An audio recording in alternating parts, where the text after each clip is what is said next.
What's up, guys? This is the Tragic Thrills, and here is our crazy tour story. Yesterday, we didn't have a day off, but we were playing in St. Louis, and we decided to go back to the hotel. However, I found a river behind the hotel, and I illegally jumped a couple fences, which probably shouldn't be talking about.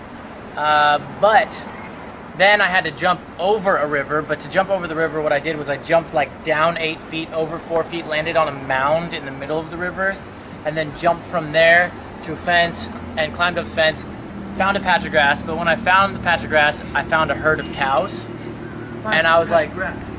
it was actually a lot of grass, it wasn't just a patch. But then there was a bunch of cows, and I was trying to pet them, and they weren't like tagged or anything, but I know they obviously had to belong to somebody. But I was trying to touch them, and they wouldn't let me pet them, and they're these massive cows. They're about the size of these dumpsters. They're huge. Seriously massive. It was a really dumb idea. But then as I got closer and closer, they all spread apart in the middle, and there's about 20 of them, and this giant bull came out in between them, and I was so scared. I thought I was going to die, because the bull was way bigger than the cows. So I just sat down on the ground and hoped that it wouldn't hurt me. And he kept getting closer and closer and closer until he's about as close as you are. At this point, I thought I was going to die because he was so big, and I'm sitting Indian style on the ground. And I am just hoping that he doesn't do anything.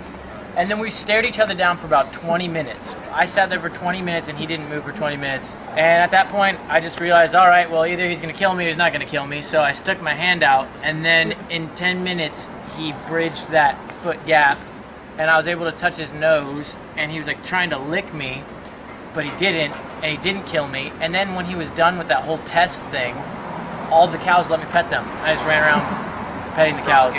Frolicking with cows. And then we went and played a show. And I have it on video too. In my patch of grass. It was really fun. But basically, the lesson of that is just be patient, remain calm, and just hope for the best.